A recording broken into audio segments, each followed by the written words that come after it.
Hello and welcome to the Satluj Podcast. Now, we often talk about the marginalisation and oppression of minorities in India, particularly the Sikh community. But as Christmas has just passed, it was marked by a series of attacks in India on the Christian community during its most holy period of the year. As the RSS has secured increasing control over the Indian state through its exclusively right-wing Hindutva extremist philosophy, it appears that all minority religions in India are now fair game for state-sanctioned attacks and violence. Well, to discuss these recent attacks on Christians, I'm joined today by our regular guest, Dr. Singh Grewal MD. Dr. Grewal, welcome. Thank you for joining us once again today. Good morning, Angus. Vaheguru Ji ka Khalsa, Vaheguru Ji ki Fateh. Happy New Year to you and all Satluj TV listeners. So, what I like to talk, what happened the last Christmas is attacks on Christmas in India and the normalization of majoritarian intimidation. So over the years, recently, attacks on minorities in India, especially Christians during Christmas time, are increasing in severity and frequency. These developments are no longer confined to isolated local disputes. Instead, they reflect a broader ideological transformation tied to growing influence of Hindu nationalist organizations like RSS and its affiliates.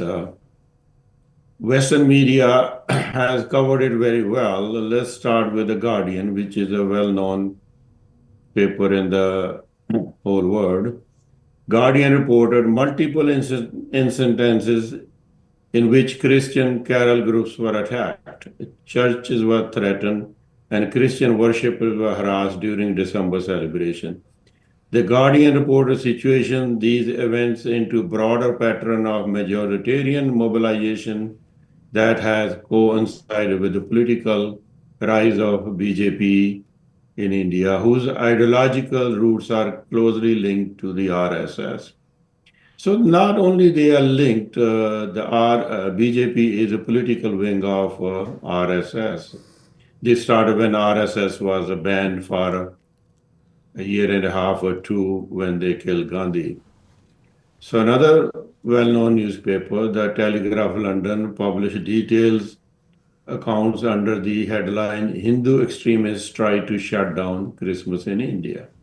This article documented coordinated efforts to disrupt Christmas celebration across multiple Indian states, including threats issued to churches, intimidation of worship, and physical assault on carol singers.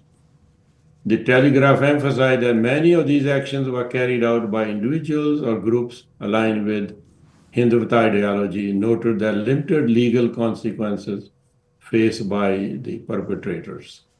So the same theme, BBC News World Service also reported the same thing, reporting Christmas-related attacks with the broader context of declining religious freedom in India, highlighting parallels between the treatment of Christians and earlier pattern of intimidation directed at Muslims and Sikhs.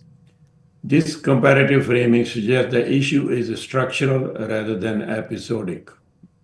The Associated Press has independently corroborated these incidents. Associated Press reports these disruptions of Christmas worship and growing pressure on Christian communities, lending further credibility to claim that these attacks represent a sustained trend rather than isolated anomalies. New York Times has also reported the Christmas period violence within a broader assessment of democratic backsliding in India. Its coverage links the shrinking civic space for religious minority to ideological influence of Hindu nationalism and normalization of vigilante, enforcement of culture conformity. The Times analysis underscores that democratic systems are weakened not only by the erosion of electoral norms, but also by the routine marginalization of minority communities. So So taken collectively, this body of Western media reporting point to a consistent conclusion. Attacks on Christmas celebrations in India are symptomatic of a deeper ideological project that seeks to redefine national identity along majoritarian religious line. The RSS, as the principal ideological foundation of Hindutva, occupies a central position in this transformation.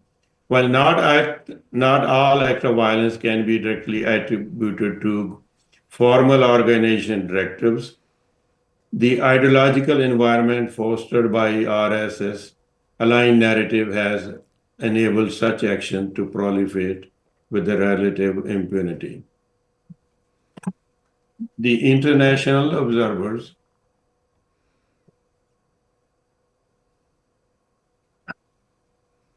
has told the significance of these developments extended beyond religious freedom alone. India's global standing as the world's largest democracy rests on its constitutional commitment to pluralism, minority rights, and secular governance. When religious intimidation becomes normalized and when state institutions appear unwilling or unable to hold perpetrators accountable, democratic credibility is inevitably undermined. The targeting of Christmas celebration therefore serves as a warning indicator. It reflects not merely intolerance toward a single community, but a broader erosion of pluralism has implications of regional stability, international partnership, and value-based foundations of India's relationship with the Western countries.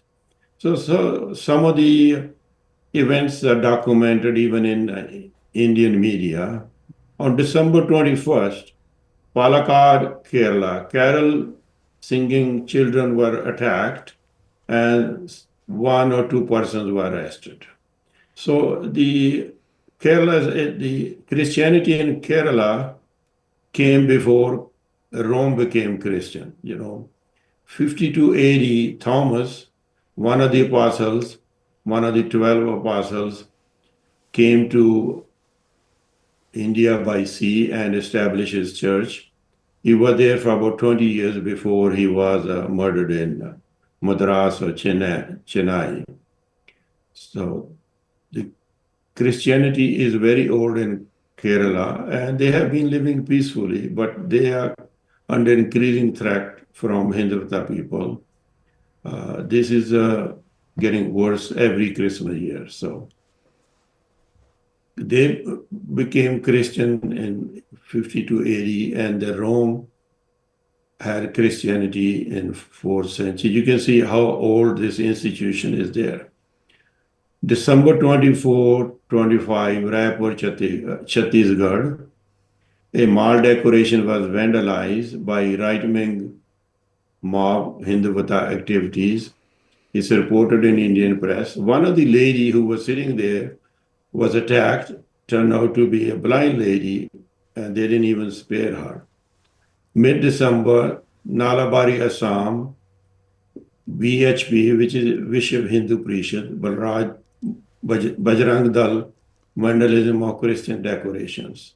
So all these named Vishwa Hindu Parishad, Bajrang Dal, etc., they all some kind of affiliate, officially, unofficially, of RSS. The agenda is the same.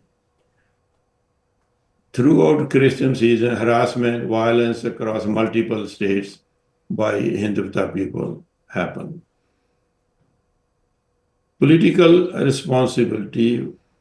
Who is politically responsibility? So this is my conclusion, and I think I will give evidence that this is supported by Western thought, especially in the US. Statement on record. On 15th of August 2025, that's India's Independence Day, Narendra Modi, in his speech as a capacity as a Prime Minister, publicly praised the Rashtriya Swayam Sevak Sangh, RSS, described it as a foundational force in India's national life and ideological development. The statement was derived from the highest constitutional office and carries political, institutional, and symbolic weight. Why this matter? In democratic systems, public endorsement by a head of government establishes responsibility, not merely opinion. So let's say again. In democratic countries, public endorsement by head of the government, like what Modi did, establishes a responsibility. It's not only opinion or a statement. Why we say that? A leader praises an ideological organization and actors aligned with this ideology engage in systematic intimidation or violence, and the state fails to impose meaningful consequences. Then the leader bears political responsibility for outcomes reasonably linked to that endorsement. This principle is standard in US congressional oversight and in international human rights assessment.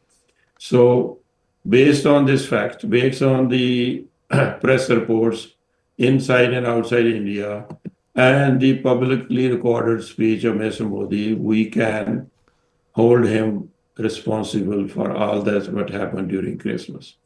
You know, he went to a church in Delhi and had a lunch with the Catholic facility, but he never condemned what happened in so many states.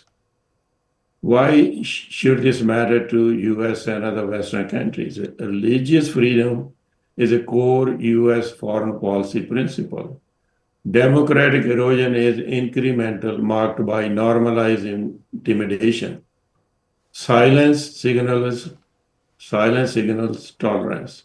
So not saying anything against India means you're tolerating, emboldening extremist ecosystems. So they will become more strong. Christmas period violence is a reliable early warning indicator for international human rights monitors. The historical context the West must remember. The Nazi Party did not begin with the mass atrocities. It began with the cultural nationalism, street-level intimidation, selective law enforcement, state tolerance, and leadership legitimation. So remember, the Nazis earlier, they call SA or brown shirts. They started this violence, and it became increasingly worse. And when Hitler replaced SA with SS, it became worse in every dimension. So, analytical comparison with the Nazi Party and RSS. RSS today occupies a structural, similar ideological position, majoritarian nationalism, acceptance of vigilantism, and explicit political endorsement at the highest level. This is early warning analysis, not rhetorical equivalence. So I think we can conclude that this is not isolated incidents, what's happening to Christians, Muslims, and Sikhs. This is the policy of the ruling government, well explained on the Independence Day celebration by Modi by admiring the RSS, what it has done for India. So if you read Nationhood Defined, a book or a booklet by Golwalkar, who was the second leader of RSS, they call Sanchalak, they also call him Guruji. So he say India is a Hindu culture, Hindu country, and everything Hindu. The Christians, especially Christian and Muslim, they are militias or foreigners. Either they accept Hindu culture or be second-class citizens. So it is up to them whether adopt a Hindu culture or be subdued forever. In his next book, I think came in 1960, around that time, Bunch of Thoughts, he even goes further, that these militias, Christians and Muslims, either need to leave India because they are foreign culture, they are not a native culture, or they adopt Hindu culture, It's the decision up to them.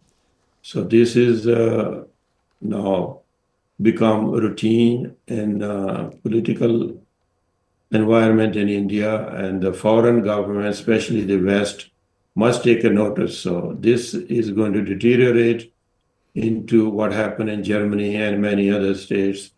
I think is the moral responsibility of Western governments to do something so that it does not continue. The business dealing is not the only way to work with the country. I think, for many years, the US has been saying human rights violation in China, but this what is happening in India is even worse. So the religious minorities have no freedom to practice their religion or educate their people in their religious feelings or cultural things. To the Sikhs, the RSS say, oh, you are Hindus. No, we are not Hindus.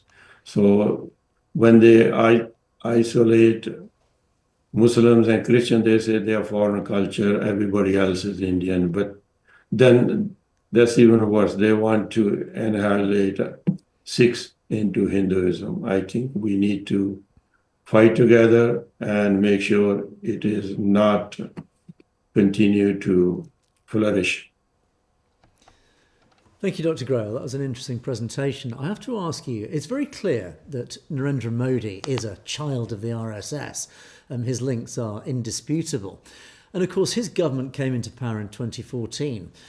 And you obviously refer to these recent attacks against the Christian community. In your opinion, is this a recent phenomenon? Is it something that has happened since 2014, that has increased since the RSS has clearly gained a stronger hold against the Indian government? Has it always been there? Or do you think there is a current trend line that these are attacks that are increasing and they are clearly being driven by RSS ideology?